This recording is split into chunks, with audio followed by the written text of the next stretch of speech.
Well, good afternoon. John Schober here with Maximize Others Leadership Resources. I hope you're having a great day. Wanted to share some information that I received from a friend, a guy that I'm connected to on LinkedIn, that had just gone through a job search. Thought he had some really good ideas and some thoughts about sort of what this process meant for him, kind of what some of the hurdles were. And if you're going through a job search or you're contemplating one, I think there's some lessons to be learned by Daniel's experience. So just by way of a little bit of background, Daniel's here in Austin. He's in the high tech industry, and I think he had a little bit of an unplanned transition. And I asked him, I said, Daniel, now that you've landed a new job, what are some of the things that you learned in this process that you think would be helpful with other people as they are going through a job search? And so he wrote back a little email to me, and I thought I would share it with you, and hopefully it'll help. So the first point is no job is safe. I personally have been affected by, wow, I think three or four different, what we like to call unplanned job searches.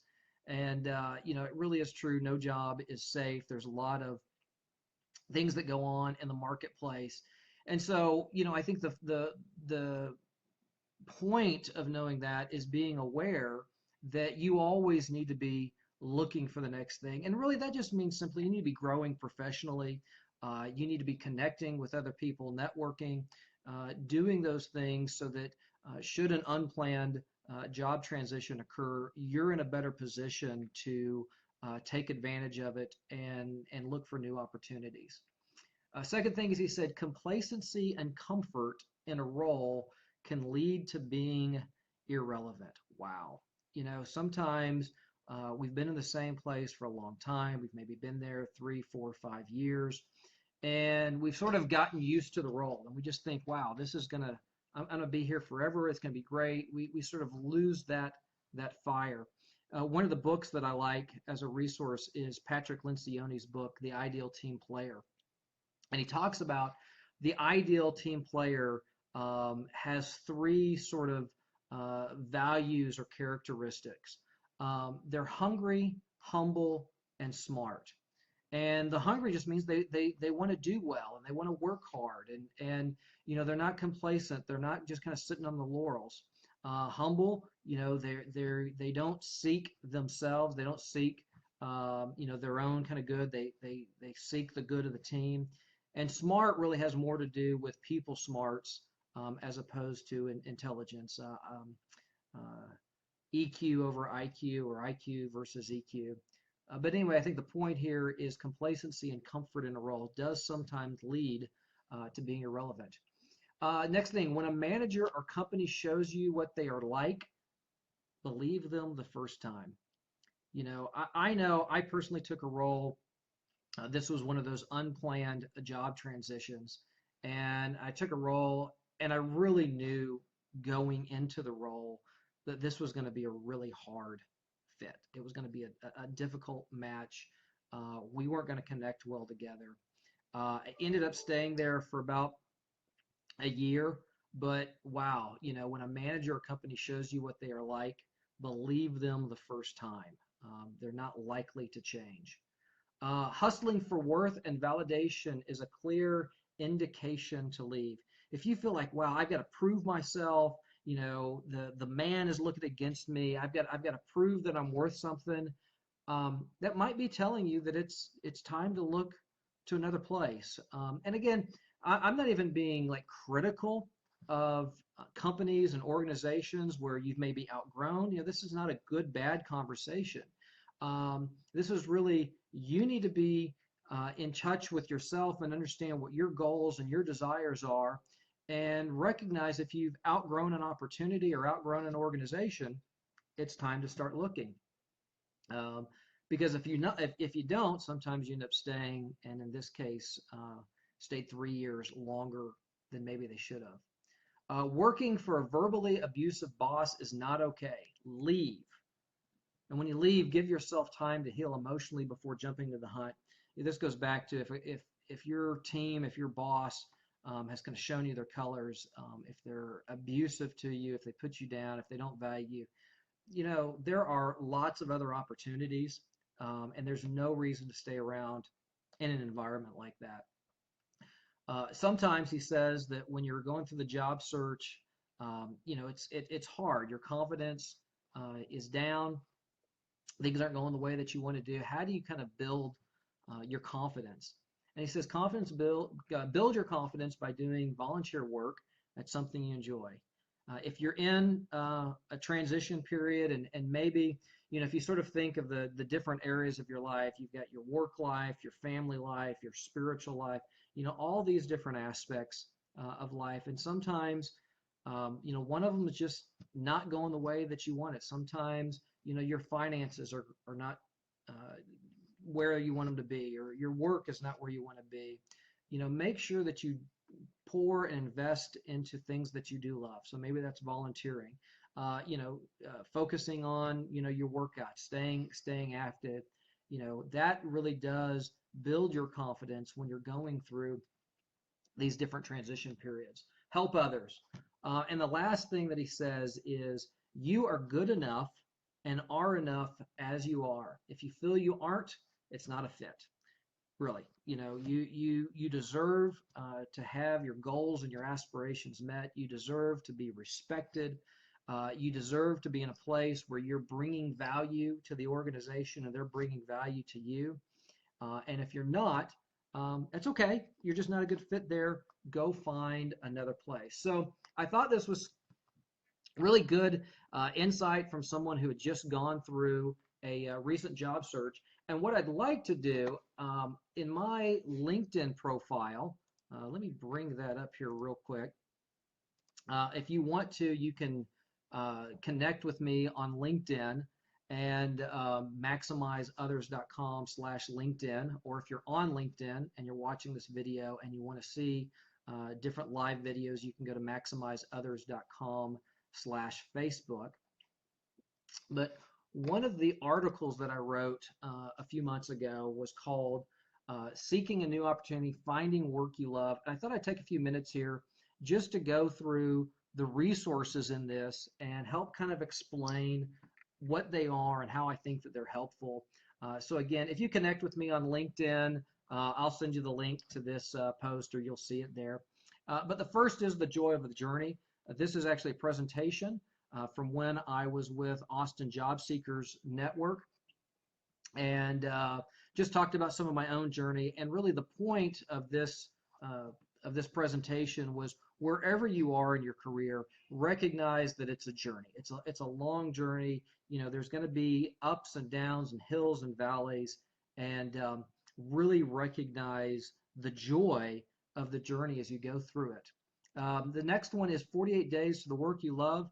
This is one of my favorite resources. It's a book by Dan Miller, and he does a very good job of kind of breaking the job search into kind of two components. So the first is, what is your internal desires? Who are you? What are your skills? What are your abilities? How do you package that up?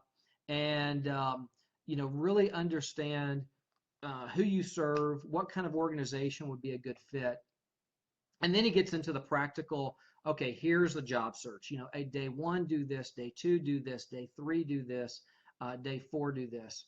So again, that's 48 Days to the Work You Love by Dan Miller. The next resource is The Human Workplace. And this is, kind of a, I think she writes for Forbes or Fortune. And Liz has just been, her name is Liz Ryan, and she just has a great way of helping people kind of navigate and find their voice when it comes to looking for work and how to write a resume. And I highly recommend, if you're not following Liz, you really should follow her on LinkedIn. She's got a lot of great insights and takeaways. And two of the specific articles here are how to write a pain letter and how to write a human voice resume. So really, the only reason that anyone hires you is because they have a pain that they think that you are going to be able to relieve. That's it. You know, that's the only reason anyone gets a job is because somebody has a pain and you're going to fix that pain. And the way that she, you know, we've a lot of times talked about having introduction letters when you're reaching out and proactively uh, uh, connecting with people in companies that you've identified, making those personal connections, making those introduction letters. Well, what Liz kind of teaches in this How to Write a Pain Letter, it's really kind of a unique take on the introduction letter. And it really goes to framing up your intro letter in terms of in terms of pain.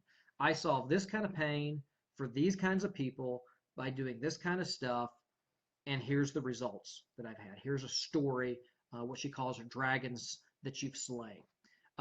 So that's a great resource, kind of walks you through how to create a pain letter. And the second resource from Liz is how to write a human voice resume. And this just, man, if you've ever been in HR or if you've ever been a hiring manager, you can just see a ton of resumes. And unfortunately, most of them look alike. All of them are very boring. You know, you just feel like you're going to claw your eyes out. And, you know, what little bit of gray hair I have left, you're going to pull out your gray hair. You really want to write a resume with a human voice. You're a real person. You know, you're not just something going through, you know, some sort of computer algorithm, you know, that you want to get through their website or their portal. No, write a resume that has your voice, talks about your story, talks about the pain that you solve, talks about your the dragons that you've slain. So again, the resource here is called How to Write a Human Voice Resume. And again, all of the links in this presentation are on LinkedIn. You can connect with me, maximizeothers.com/LinkedIn. The next one is city business journals. If you are in a, you know, if you're a professional, you know, you've kind of hit that midpoint in your career, whatever city you're in, Dallas, Houston, Austin, San Francisco, all the major cities have, you know, the City Business Journal, the Austin Business Journal, the Dallas Business Journal. Highly recommend that you subscribe to that. It's a great way to just kind of keep your pulse on or keep your finger on the pulse of the business community in your area.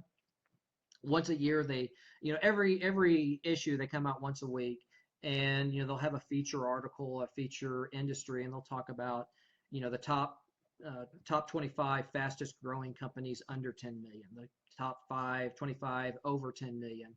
And then they collect all of these things once a year, and they have a report called the Book of List, where they talk through, you know, private equity firms, technology firms, biggest employers, largest private firms. And really, you can use that if you're in a job search. It's a great way to actually find real companies. You know, when I talk to people, I ask them, you know, what kind of company would you look, you know, would be a good fit? And they say, you know, I'm looking for a mid-sized company, you know, 10 to 50 million dollars, 100, whatever it is. It's got this many employees, and they sort of have this idea. Using the city business journals really allows you to sort of take this nebulous company and really identify 20 to 25 very specific companies that the pain you solve is a pain that they experience. And once you have real companies identified, you can start the process of reaching out directly to people that are decision makers in that organization, in that company. You can reach out to them, start a conversation, start talking about their pain and how you solve it. And really, you know, I've done work as a recruiter. I think that that's fantastic. I've done things, you know, online applications, all that stuff is great. But the reality is 90% of you are going to find your next job through personal networking. That's something that I had a real hard time kind of learning how to network. My background, I was operations. You know, I thought networking was, you know, network marketing, and that's a whole nother story. We can talk about that another day. But go through the city business journals and identify 15, 20, 25 specific companies in the city that you would be interested in working in, and start a targeted introduction or pain letter campaign to key decision makers. And the last resource on the list is the Ultimate Executive Career Guide. This is great if you find yourself kind of in that mid-level executive career. Maybe you're a senior manager or director. Typically, these are people that, our salaries 125,000 and above is kind of typically what the industry calls executive leadership. This is a great guide that was developed by the American Executive Search and Leadership Consultants. And it really goes through, a good way to kind of plan out your executive career, how to work with different recruiters, whether those recruiters are retained or contingency-based firms, and just give sort of a lot of great insight and great advice on how to build out your network and navigate changes that come, whether those are planned changes. Some of you may be in kind of stealth search mode or actively searching, but others may be unplanned job searches where you've been laid off or there's been a change and you're kind of doing this and you didn't expect it. So I hope you found this presentation of value. If you have, leave a comment in the notes here. I'm going to post this video along with the links on LinkedIn. Again, maximizeothers.com/LinkedIn. If you're watching it here, would love to talk to you on Facebook, maximizeothers.com/Facebook. So hope you're having a great day. I hope that you are finding work that is profitable, fully engages your skills and your talents and abilities. And if there's anything that I can do to help you to accelerate your career growth, would love to connect with you. Thanks a lot. Have a great day.